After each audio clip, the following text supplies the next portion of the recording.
Good Angel, Bad Angel. This short story was published by Kitaab International in Singapore last year. Kitaab connects South Asian writers like myself to a global audience. Good Angel, Bad Angel. When did his religious instruction begin? You could say that it began with Aya telling him about the angels who would accompany him through all the days of his life. She said you could not see them, but they were there all right, one behind each shoulder. There was a good angel behind him on the right, while an evil angel stood behind his left shoulder. The good angel would encourage him to perform pious deeds and be a good Muslim. The bad angel would do his best to get him to stray from the right path, the path that would lead him to paradise and to God. He was much impressed with Aya's version of things, though many years later he would come across a different version, according to which the two angels' main function was simply to record your deeds, with the angel on your right recording your good deeds and the other recording all your sins. His little brother needed attention, so she left Shahid sitting on the toilet, telling him to call out when he needed her to come and clean him. He sat there for a while, thinking about what she had said. He tried to picture his two angels. What did they look like? In his mind's eye, he saw the good angel looking a lot like his mother. She was dressed in white and had large wings. The bad angel was a man with a short, dark beard and a crooked and ugly smirk on his face. Shahid determined that he was only going to follow what the good angel told him to do. He would be a good boy, and that way he would please his parents and Aya and the Prophet, peace be upon him, and God. They all told him he was getting to be a big boy, and they were proud of him. Aya was pleased that he listened to her and tried hard to learn all the things a big boy had to learn. He was sitting on a big people's toilet now, and not like Rehan on a little potty. Soon he would be able to lift the heavy brass lota and clean himself after he went to the bathroom. He had waited a long time for her to come back, so he called out, "Ho gaya," finished. She didn't come right away, so he had to call her again a couple of times. "I'm sorry, Shahid Baba. Your little brother needed cleaning up too." She filled the lota with water and brought it to him. "But soon you will be able to clean yourself because you're a big boy now. You can hold the lota with me. Use your right hand to hold it because you must only use your left hand to clean yourself. Your right hand is your clean hand and your left hand is your dirty hand."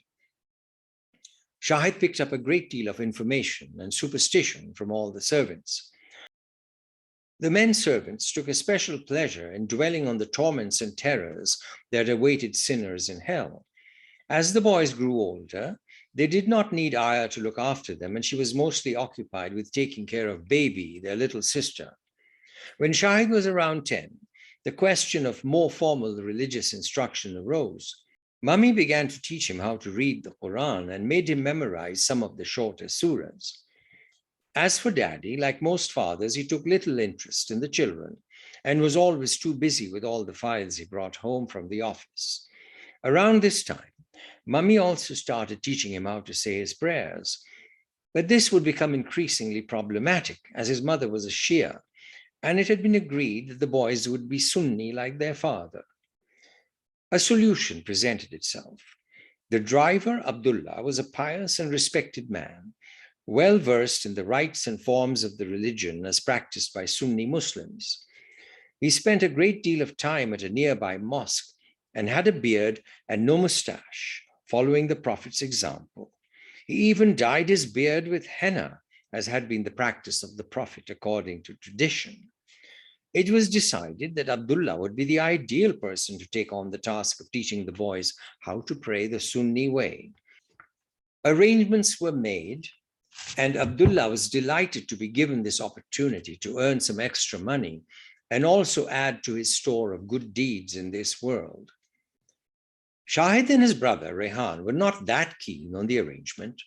At this time, all their spare hours were spent on practicing their cricket skills. They listened to test match commentaries and tried to emulate their cricketing heroes. There were limited opportunities to see cricket matches, and TV had not made its appearance yet. Daddy did buy them Wisden's annual almanac, and they were able to see action photographs of leading cricketers and read about their exploits.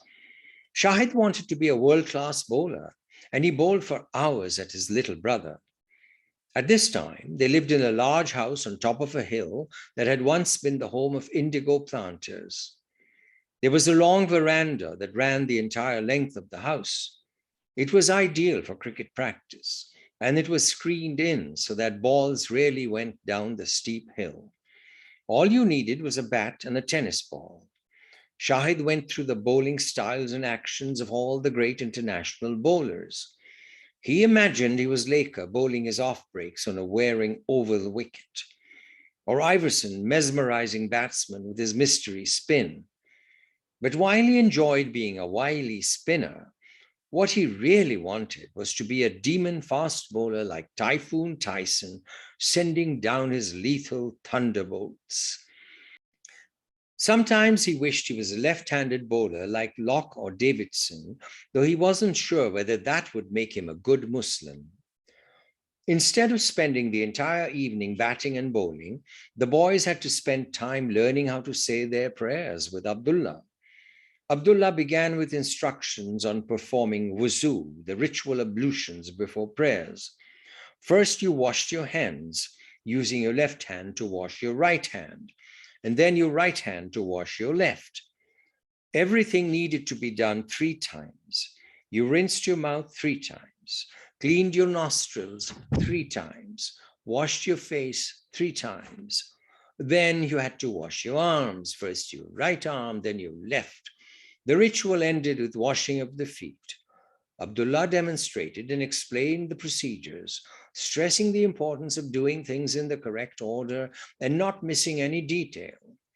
For instance, you had to make sure that you wet every single hair on the back of your arms, all the way to your elbows. If you made a mistake, you had to start again from the beginning. Also, if you had to go to the bathroom, or even if you spat or farted, you would have to do your wuzu again. Abdullah would check that they did everything correctly. He gently touched the back of Shahid's forearm to make sure that he had wet it sufficiently. Rehan would sometimes be naughty. Abdullah had to reprimand him and explain that one had not only to clean one's body, but had to remove all impurities and trivial things from one's mind. Abdullah taught the boys the verses that they had to recite. Some of these they had already memorized, but they also had to learn the physical movements and actions accompanying prayer. As with wuzu, there were many things to watch out for.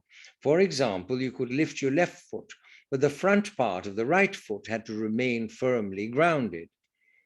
Abdullah taught them the Sunni way of clasping their hands in front of them when they stood in prayer. This was different from the Shia practice. The story went that someone had secreted a small idol in his folded arms, and from that point on, Shias prayed with their arms at their sides. This is how their mother had taught the boys to pray. But now they would have to pray the way their father prayed, though the boys had rarely seen this happen. The boys learned quickly and soon were quite diligent in saying their prayers at the allotted times. Shahid woke Rehan up in the morning for Fajr prayers and laid out their prayer mats side by side. As the older brother, he made sure that Rehan didn't miss his prayers and also helped him out if he forgot anything. In the evening, Abdullah often joined them and supervised their Maghrib prayers. After Maghrib, it would get dark quickly, but there was still some time for cricket. At night, the boys said their last prayer of the day together before they went to bed. One night, they were standing side by side, saying their prayers together, when Aunt Shamim, their mother's cousin, smacked them on their hands and pushed their arms down to their sides. Shahid and Rehan were upset, but carried on with their prayers. They wondered whether they should tell their mother, but in the end, they decided not to. They didn't say anything to Abdullah either. He continued to come by occasionally, and they would do their wuzu and say their prayers together. One evening after prayers, he took Shahid aside and said that he was upset about something. He was standing very close to Shahid, and Shahid was uncomfortably aware of his physical presence. Abdullah said to Shahid in a pained voice that the gardener had been spreading rumors. Shahid could smell the pan on his breath. Abdullah paused, and Shahid realized he was waiting for him to ask, "What rumors?"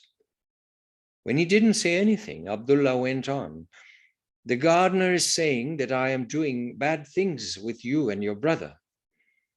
Without understanding the reason why, Shahid sensed danger. He sensed that Abdullah wanted him to ask what the bad things were. Abdullah wanted him to imagine what they were. Shahid was not going to ask Abdullah anything. Instead, he said curtly, "Let him say whatever he wants." Then he walked out of the room, taking Rehan with him. Shahid instinctively understood that Abdullah would not be coming at Maghrib time the next evening. Instead of being at prayer, they were playing cricket. They stopped when the call to prayer began to sound. It came from several mosques all around the hill, magnified by loudspeakers. Mummy was getting ready to say her prayers. She had just had a shower and is walking by with a prayer mat under her arm. She called Shahid over and said, "Aren't you saying your prayers today?" Shahid stood before her, not sure what he should say. She waited for his answer, standing there in the veranda in her white starched sari. The sun was hanging low over the Krishnachura trees behind the house. From the mosques below, the calls to prayer became ever more insistent, ever more discordant. It didn't seem as though these amplified voices were human voices rising upward in unison to praise the one God. It was as if all the voices were trying to drown each other out, and the net result was chaos rather than harmony. Suddenly he knew what he had to say. He blurted out, "I don't believe in God. I don't want to say prayers. Also, you can tell Abdullah we don't need him anymore."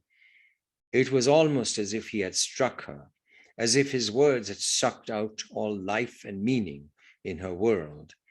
She didn't say a word, but turned around and walked away. There was a look of dark anguish on her face that he would never forget. From that day on, she never spoke to him again about saying his prayers. After she left, Shahid and Rehan went back to their cricket dreams. Shahid imagined he was Tyson, bowling fast and furiously in the fading light at a hapless Aussie represented by his little brother.